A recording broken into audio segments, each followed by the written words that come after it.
همه چی از همینجا شروع شد.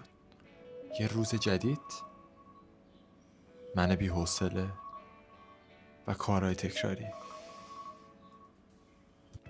دیگه برام اون کارهایی که هر روز میکردم کافی نبود. دنبال یه کار جذاب و جدید بودم. دلم خواست یه کاری بکنم که خودم رو به چالش بکشم. خیلی فکر کردم، واقعا خیلی فکر کردم.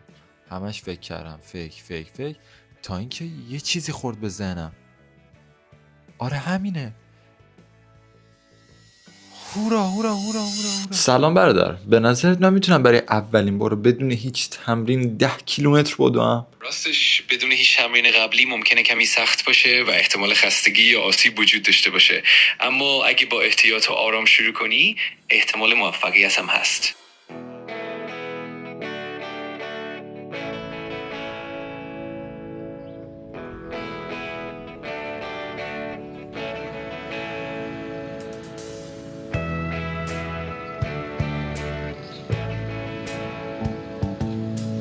خب آقا اومدیم 10 کیلومتر بدویم. یه چند تا چالشی که خیلی بهش فکر نکرده بودم. یکی اینه که خب هوا خیلی خیلی خیلی خیلی گرمه. من اون روزی که اینترو ویدیو رو گرفتم دیروز بود و ساعت 8 می‌خواستم بیام بدوم، اما دیدم خیلی آفتاب زیاده و نمیشه دوید. به خاطر همین گذاشتم امروز ساعت زودتر یعنی بیام و الان ساعت 6:45 دقیقه است. بازم خیلی فرقی نکرده، هنوز همونقدر آفتاب هست. طبق گفته چت جی پی تی به عنوان کسی که تا حالا ندویده، من واقعا تا حالا تو زندگیم ندویدم. 2 بار دویدم. یه بار جوگیر شدم، فقط یک روز رفتم دویدم و می‌خواستم هر روز بدوم اما فقط یک روز دویدم. یک بارم توی شیراز با یکی از بچه‌ها صبح رفتیم دویدیم. وگرنه اصلا هیچ دونده حرفه‌ای نیستم، هیچ تمرینی هم نسبت بهش نداشتم و هیچ زمینه‌ای درش ندارم. من حتی نمیدونم 10 کیلومتر میشه چقدر، فقط میدونم میشه 10,000 متر. هیچ پیش زمینه‌ای ندارم که 10 کیلومتر چقدر طول میکشه یا چقدر باید بدوم. فقط چون احساس کردم خیلی زیاده گفتم بذار به عنوان یه چالش برای خودم بذارمش و اصلا نمیدونم میتونم انجامش بدم یا نه. اما میتونم حس میکنم میتونم. هر چقدرم که طول بکشه باز میتونم. من آدم منعطفی ام تقریبا تو این مسائل، اما میگم تا حالا ندویدم. خیلی این گرمای اذیت میکنه و انقدر شرجیه، واقعا یه خورده سخت نفس کشیدن توش. امیدوارم که به فنای چیزی نرم. اگر زنده موندم حتما تو زمستون میام باز کیلومترشو بیشتر میکنم. البته این بستگی به این داره که من امروز میتونم 10 کیلومتر رو بدوم یا نه.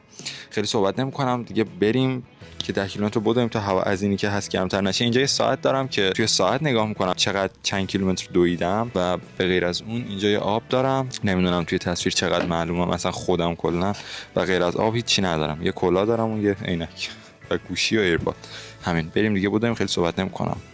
یکی از دغدغه‌هایی که دارم اینه که 2 تا دغدغه دارم. یکی این که شارژ گوشیم تمام نشه، یکی این که حافظه گوشیم تمام نشه. این 2 تا مورد واقعا موارد مهمی ان و مورد بعدی این که کسی وسیله‌امو ندزده. اینا واقعا خیلی موضوعات مهمی ان و آفتاب تو فرق سرمه. امیدوارم گرما زده نشم، اما میدویم. قرض زدن بسه، کافیه قرض زدن. ما میدویم و این 10 کیلومتر رو تمامش میکنیم. خب آقا استارت زدیم دویدن رو. من واقعا نمیدونم که باید با چه تکنیکی بدوم که بتونم 10 کیلومتر رو بدوم. البته باید چند تا قانون بگم. فکر کنم اولین موردش اینه که نباید خیلی صحبت کنم، اما چند تا قانون باید بگم. یکی این که ما 10 کیلومتر رو قرار نیست کامل بدویم. یعنی هر موقعی که خسته بشم میتونم سرعتمو کم بکنم و آرومتر راه برم، اما خب نباید وایسم. در هر صورت 10 کیلومتر خیلی زیاده و اگر که بخوام بهتون بگم وقتی که شروع کردم فقط 12 صدم کیلومتر رو رفتم و حدود چند دقیقه، 1 دقیقه که شروع کردم. و یه چیز دیگه که بگم اینه که من صبحونه از چت جی پی تی پرسیدم که چی بخورم. نمیدونم چرا انقدر به چت جی پی تی گوش میدم، اما چت جی پی تی گفت باید چیز خیلی ساده بخوری و سبک. فکر کنم 3-4 تا رایس کیک خوردم. منم همین الان دارم نفس میزنم. 3-4 تا رایس کیک خوردم، کره بادوم زمینی و عسل. ببینیم چی میشه. Told them pipe down, I don't care what's next, I need it right now. And I got the numbers going stupid like they dropped out. What they think they... 1 کیلومتر اولو زدیم. بس دیگه بریم خونه. نه ولی جدی خیلی خسته شدم توی همین کیلومتر اول. عادیه، من واقعا دونده نیستم. آخه من رو چه به این گوه خورد. بذار یه خورده جمله انگیزشی بهتون بگم. سعی کنید همیشه ساعت 6 صبح پاشید. یه خورده بدوید تو زندگی. سعی کنید آقا منفرد.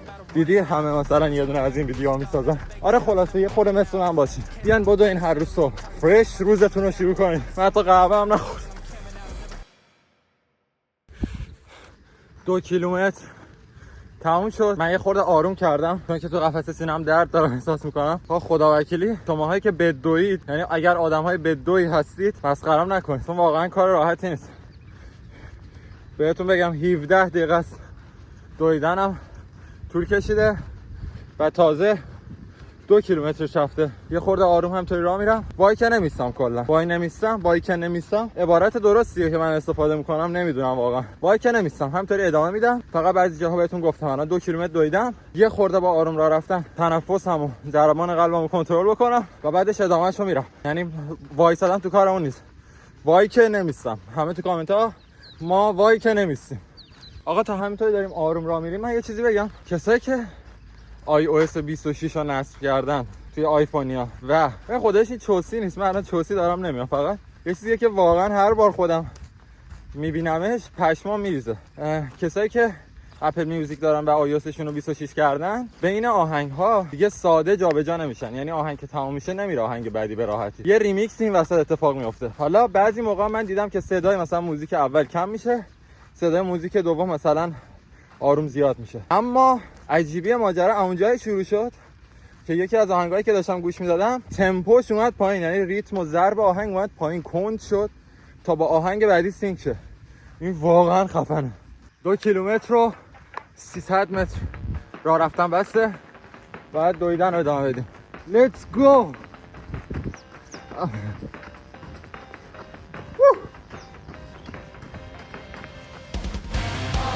3 کیلومتر خیلی خسته. 4 کیلومتر و 200 متر.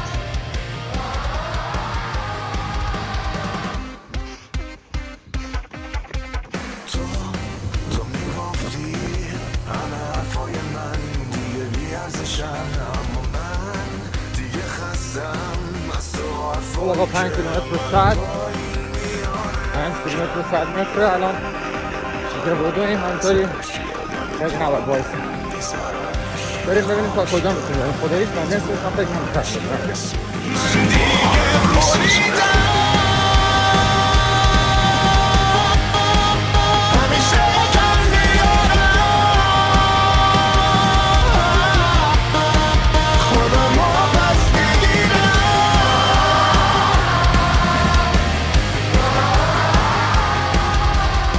مقصر جوگیر شدن من کسی نیست جز آراد سیدین. آراد تو باعث شدی من 10 کیلومتر اینطوری خودم عذاب بدم. آقا دقیق 6 کیلومتر رو 230 متر دویدیم. 60% مسیر رو طی کردیم. 8 ماه لایکتون نره، کامنتاتون نره، بزنید که دهنم سرویس شد. خدا باشه. چی میخوام چی دارم نمیدونم، هرچی هست من دیگه بریدم.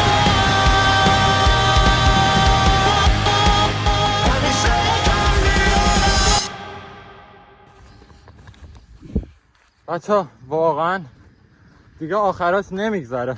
الان من خیلی قفسه سینم درد گرفته و وایسادم یه خورده الان، یعنی وای نستادم، همطوری شل کردم آروم بدم آروم راه برم. ولی بخوام بهتون بگم 7 کیلومتر و 680 متر دویدم. 1 ساعت و 15 دقیقه هم هست که دارم میدوام. آخراشه دیگه تقریبا، ولی همین آخراش نمیگذره لعنتی. بریم بدویم، اشکال نداره، ما میتونیم. بچه‌ها اینجا چمن‌ها رو زدن، از کنارش که رد میشی بو ماچا میده، قشنگ بوی ماچا. مطمئن 8 دقیقه و میگم 8 دقیقه 8 کیلومتر و 200 متر دویدم. یا آب بخوریم ادامه.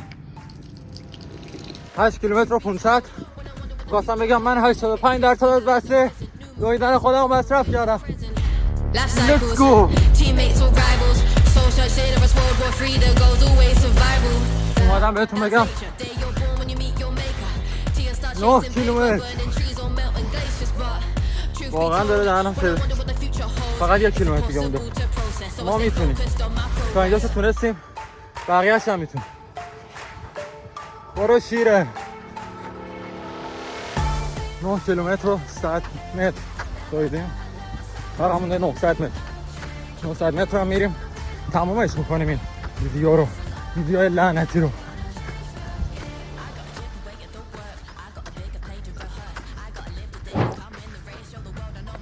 9 کیلومتر و 650 متر واقعا دیگه آخرشه، فقط 350 متر مونده. واقعا خوشحالم ولی واقعا تمام نمیشه، خیلی عذاب شده ولی من میتونم. If we grab it by the reins, break the chain, we're gonna make it rain. We did not come to play. نیاز به سایه و کولر دارم واقعا. 9 کیلومتر و 800 خوردی متر آخرشه. من دستمو بذارم روی دوربین تمام شده و 10 کیلومتر رو زدیم. میگید نه خودتو نگاه کنید بچه‌ها، تمام شد. دقیقاً 10 کیلومتر. دهنم سرویس شد خدا وکیل.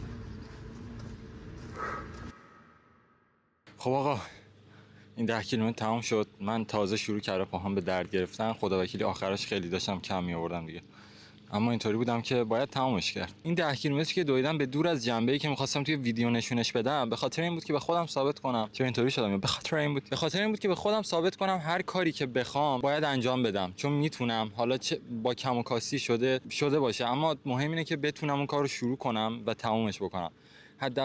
حداقلش اینه که شروعش کردم و بعد از اینکه انجامش دادم میفهمم که میتونم چطوری انجامش بدم، یعنی میتونم اصلا انجامش بدم یا نه. تا وقتی که بشینم یه گوشه بگم نه 10 کیلومتر خیلی زیاده، که واقعا زیاد، بگم 10 کیلومتر خیلی زیاده و اینا، واقعا هیچ فایده‌ای نداره. اما وقتی میای شروع میکنی به انجامش میدی، یعنی حتی شروعش میکنی، تازه میفهمی که میتونی انجامش بدی یا نمیتونی انجامش بدی. یعنی من اصلا ساخته نشدم برای صحبت‌های انگیزشی. خلاصه که من مطمئنم پام قراره بگیره. الان باید سریع برم یه دوش بگیرم، یه ریکاوری بشه بدنم. البته اول سرد میکنم قبل از اینکه بخوام برم خونه. چرا نمیام وسط دور وسط قاب. خلاصه که میرم یه دوشی میگیرم و امیدوارم که خیلی پام نگیره، چون امشبم باز ورزش دارم. و اگه پام بگیره خیلی ورزشه واسم سخت میشه و حتی شاید نشدنی بشه برام. خیلی ممنونم که تا اینجا ویدیو رو نگاه کردین. اگه از این ویدیوهای چالشی خوشتون میاد حتما توی کامنت بهم بگین تا بیشتر درست کنم. و تا ویدیوی بعدی خدافظ. بازم مثل همیشه است، من این روزا رو دیدم،